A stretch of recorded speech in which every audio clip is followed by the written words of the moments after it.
तो लगातार नजर हमारी बनी हुई है महाराष्ट्र और हरियाणा के चुनावों के नतीजों को लेकर, और उद्धव ठाकरे ने क्या कुछ कहा है बड़ी खबर के तौर पर सबसे पहले न्यूज नेशन आप तक पहुंचाने जा रहा है। जानकारी आपको बता दें कि शिवसेना प्रमुख उद्धव ठाकरे का बयान यहां पर सामने आया है। जनादेश जो है वो आंखें खोलने वाला है। बीजेपी शिवसेना सरकार बनाएगी, सबको दिलाएंगे और या वेळेला अत्यंत पारदर्शकपणाने हा सत्ता वाटप करून आम्ही जनतेसमोर जाऊ। शिवसेनेचे मुख्यमंत्री कोण असतील?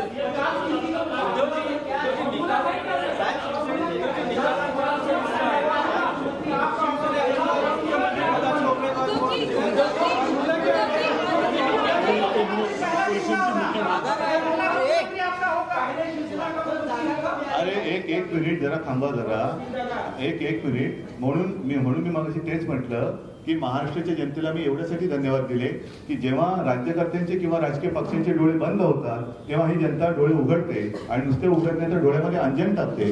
तसं अंजन गेल्यानंतर अजून आम्ही डोळे चोळत मुख्यमंत्री पदाच्या स्वप्नावर एकमेकाशी भांडत राहिलो तर मग ह्या अंजनापेक्षा जास्त अधिक तीव्र उपाययोजना महाराष्ट्रातील जनता करेल।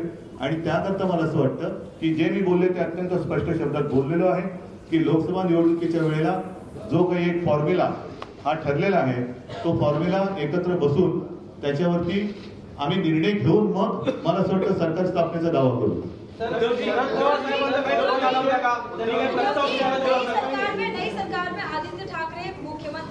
मुझे लगता है कि मैंने अभी उत्तर दिया है उसका।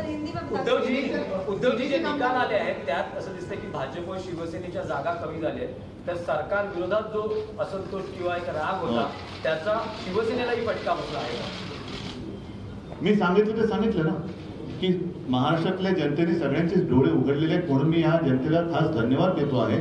आणि हाच महाराष्ट्र मला अपेक्षित आहे जो आम्ही आमच्या भाषणात बोलतो, शाहू फुले आंबेडकरांचा महाराष्ट्र, जो कोणापुढे दबत नाही, कोणापुढे झुकत नाही, ताठमानेने उभा राहतो आणि कोणते दडपण स्वीकारत नाही, ते जुगारून देतो। तसं काय ते जुगारून देऊन त्यांचा मोकळेपणाने कौल दिले। स्वबळावर 63 जागा आल्या होत्या, आज जागा कमी झालेल्या आहेत। अशा 288 जागांबद्दल बरंच काही बोलतोय आपण, जनरल बोलतो। स्वबळावर लढताना जागा 63 आल्या, स्वबळावर लढताना 63 जागा आल्या होत्या, आता जागा कमी झाल्या। भाजपशी असलेली युती शिवाय लढणे। और आइए अपनी खास पेशकश रास्ते की तरफ रुख करते हैं।